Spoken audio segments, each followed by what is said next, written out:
Hello everyone, Chris here. In today's video, I'm going to rank every single character based on how difficult they are to utilize. Let's get started. And for the B+ category, we have Ramatra, Reinhardt, and Roadhog. All of these characters have very same things in common. They are all very low skill floor. It means that every single 10-year-old can pick up this character and pretty much unleash 90% of the potential, excluding some niche mechanics and tricks that professional players use. These characters are pretty nice to play and you can have value on all of them. Even the abomination called Roadhog, you can hook people off the map, you can charge enemy ultimate, you can gift enemies W's. We are just waiting for the rework of Season 6. This character does not deserve the place in Overwatch 2. As of Ramatra and Reinhardt, they are exceptionally nice to play in Season 6. With Ramatra, you will never have a bad 1v1 when it comes to a tank duel. Reinhardt suffers from Orisas, suffers from Ramatras. You can suffer from Junker Queen, you can suffer from Winston, you can suffer from Diva, but it doesn't mean that character is difficult. Very easy, requires 0 to no aim, nice to use. Moving on to DPS, and for recruit role, we have Torbjorn, Cassidy, and Bastion. These characters are very intuitive, very easy to play. With Torbjorn, you really don't need to have any aim whatsoever. You just spam chokes, you go for the turret on an off angle and pray to God that you land those 2 dinks onto an enemy squishy. Cassidy is super easy to use and pick up as he just has a role as his escape tool. You only need to aim for the head, and then there is a nade that sticks to everything, even if Tracer blinks twice in different directions. For the Bastion, Jesus Christ, this character needs a little rework. Even though they buffed him in Season 6, he still feels like an absolute abomination to play. There is nothing to this character except good aim, and thus he's a very low skill floor, skill ceiling one. Support role has 3 very low skill floor, skill ceiling characters, and they are Lifeweaver, Moira, and Mercy. Looking at Lifeweaver and Mercy, you quickly realize that you don't have any offensive options, as you are just bound to save your teammates from danger. You are just standing somewhere safe and clicking one button. With Mercy, you just hold it, and with Lifeweaver, you need to let it go for a few seconds. And then, if a person in your team is in danger, or he's overcommitting, or he's critical health, you can press a magical button and save him. And then for the ultimate, you have a very high skill ceiling one. You plant the tree, just like a Mr. Beast, except he plants millions of them. Looking at Moira, you have 2 funny orbs, and then you can right click, and then you can left click, and that's just it for the character. Very fun, very easy to use if I were to be 5-year-old. Moving on to a minus tier, and for tank role, we have Orisa, Sigma, and Zarya. Orisa is very nice brawl tank, and it requires you to have a little bit of aim, especially if you are going for a windmill up close and then going for this spray into a person that's constantly jumping, constantly juking you. Javelin is an ability that takes skill to use, and then you need to understand where to press your gold in order to have value. Sigma is another great character for a minus tier, as you need to have some sort of aim, prediction, you need to be mechanically good as well as understand the game, but not to the point where he is insanely difficult to use. After a few hundreds of hours of practice on this character, you will get the basics and quickly realize that there is nothing much for this character. The higher you climb, the more repetitive your gameplay will look like. You'll take this character on sniper maps, because on every other map he's just complete garbage versus dive, poke, or rush. And that's just that. You land your rocks, you place your shield, and then you press shift, and then sometimes you go for the ultimate onto 2 players if you are lucky enough. With Zarya, this is a little bit complicated. I was contemplating whether I should place her at a plus tier, but realistically, you just make sure that you have your bubbles off cooldown when necessary, and then play around cover so you don't get caught wide in the open, and then you practice your tracking, and that's just pretty much it for this Zarya. There is nothing to the character that makes me think that she deserves higher rank. There is nothing to the character that's difficult to me, at least, as I have mastered the aim part and everything else came very naturally. For the DPS role, we have Ashe, Soldier, Symmetra, Reaper, Mei. These characters are pretty easy to use. Their kit is very intuitive, and if you were to just read about it without playing a character for any time, you'll quickly realize that there is nothing more than just a raw aim to these characters. Of course, you need to hold high grounds. Of course, you need to be in the right place at the right time. Of course, you need to use your abilities in a proper manner. But this is not a rocket science. Playing Ashe and throwing the dynamite and then blowing up, when I just started playing the game, it took me 2 to 3 hours to really get the hang of it. With Mei walls, I had the same. Reaper is just a very clunky character. I don't even know why he's so high up there.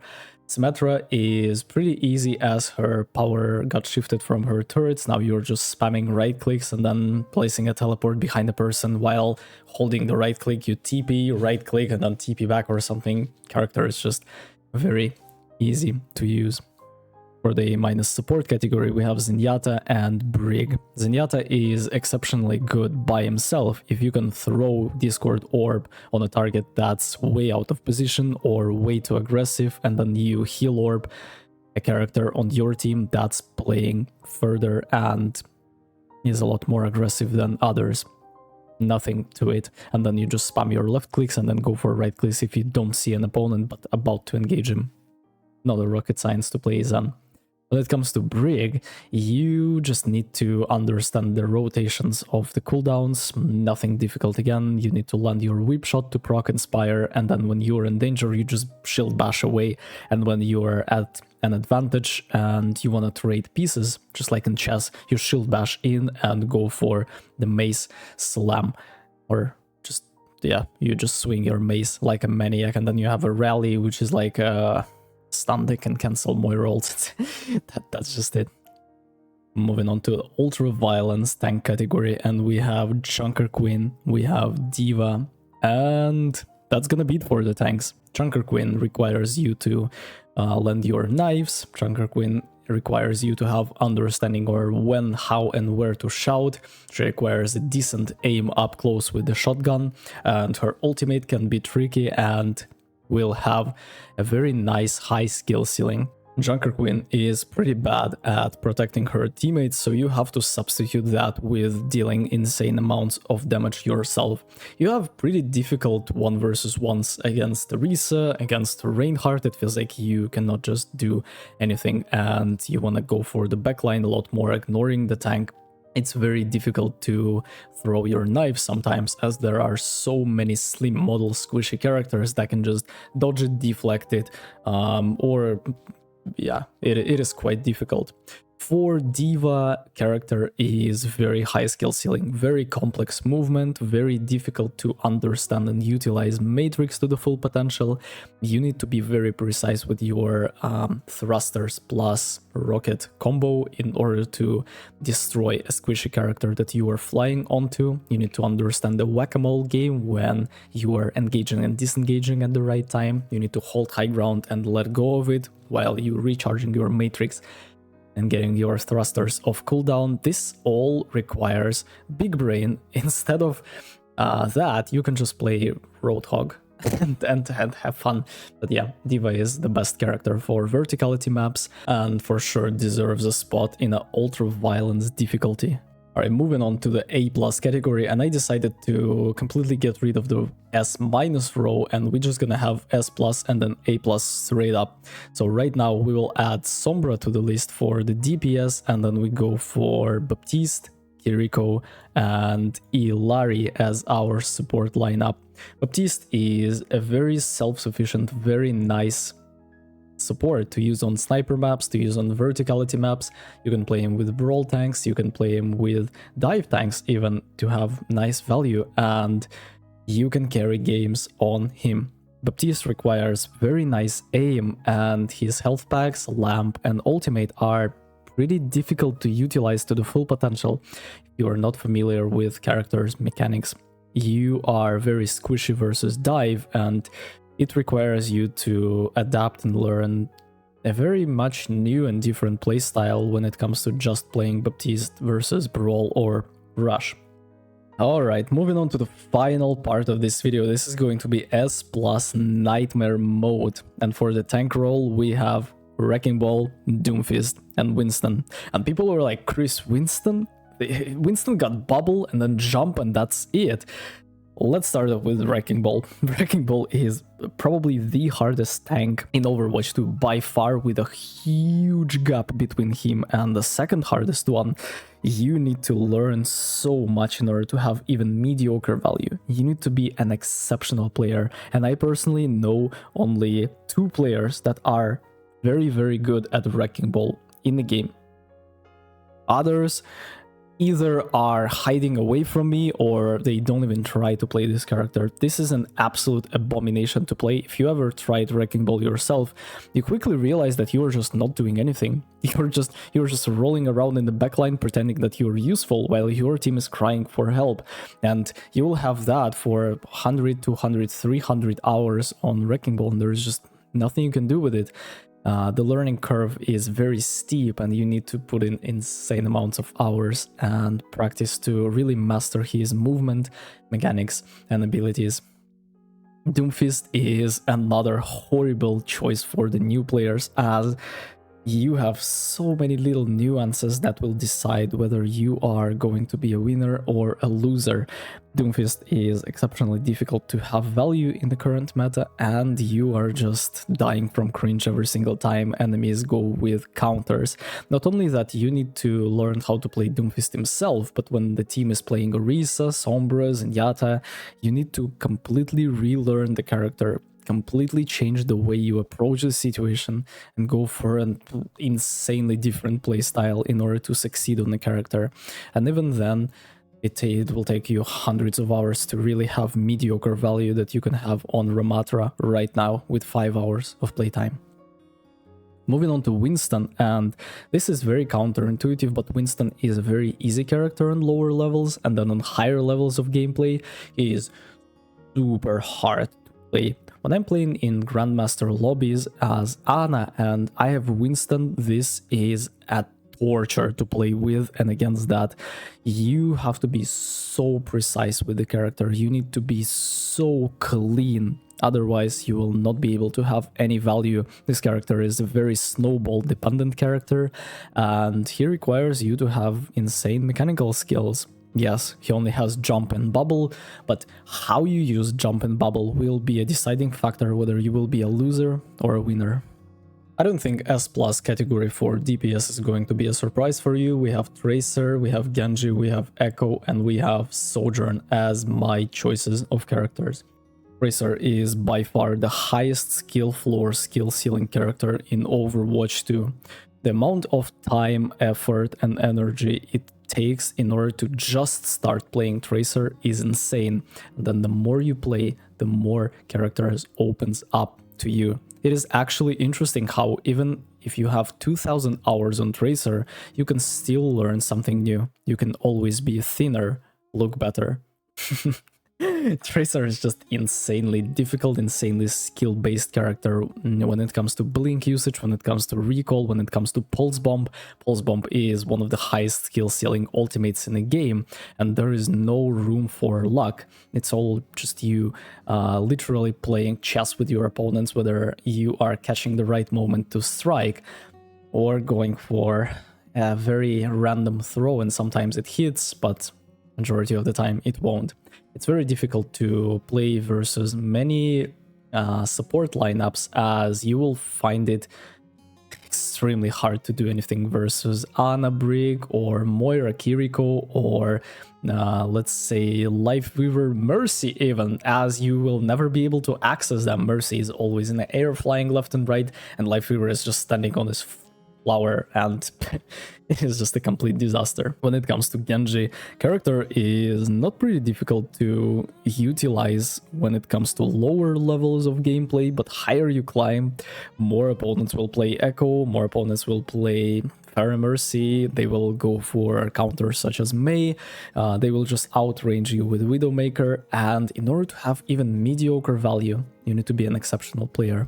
Ana farms her nano so much faster than you farm your blade on average, and you either have to call your Ana to never nano your tank, or yeah, you're just waiting for like 5-6 minutes into the game in order to have a nice nano blade, and then your nano blade can get cleansed, your nano blade can get Zareb grabbed, it can get bubbled, you can get hooked, you can get shattered. There's just so many abilities, and then you can just get absolutely devoured alive by 5 enemies if you're out of position. Genji is just a very difficult character to use. Echo is very tricky. Not only you have a 3-dimensional movement, it means that you not only have WASD but also up and down. You need to combine that with insanely difficult projectile-based left click, insanely difficult slow projectile-based right click, and then a beam that requires you to perfectly track an opponent. And if it's not a tank, it's going to be hella different. And then you combine that with the hard abilities with movement, and you have super duper difficult character to utilize. In order to have value on Echo, you need to adapt to different playstyles according to your enemies, whether they are playing hit scans or they are not playing hit scans. Do you have Mercy or you don't have Mercy? Is it a verticality map that favors Echo, or you are playing some abomination like Havana and you are playing Echo, and it is just super difficult to really get the hang of it. But when you do, Jesus Christ, it is so nice to play Echo. Sojourn is going to be the last DPS for today's list, and there is not much to say. Requires you to be very accurate. It's really difficult to land your left clicks when you are going for a squishy and not on a tank, and then the right click, Jesus Christ, there can be a night and day difference whether you are landing your right clicks, especially if you are doing it with a headshot or not. Your ultimate is very high skill floor, skill ceiling. The character is just very high skill floor, skill ceiling, and there is not much to say about it.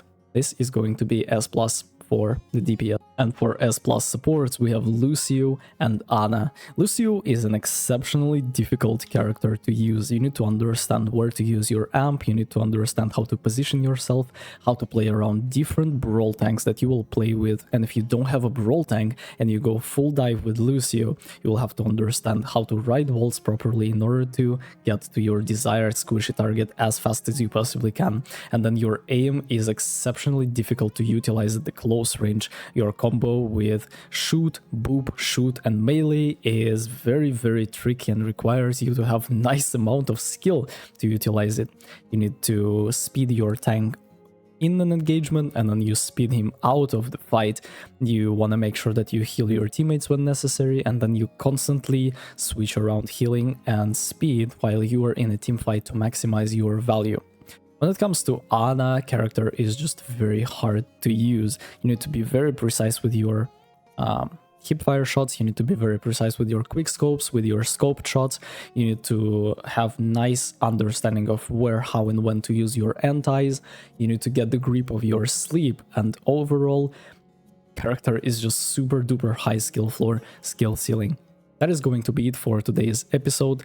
Thank you very much for watching this video. If you have any questions or you agree or disagree with this list, make sure that you let me know in the comment section down below. I answer all of them. See you in the next one. Take care.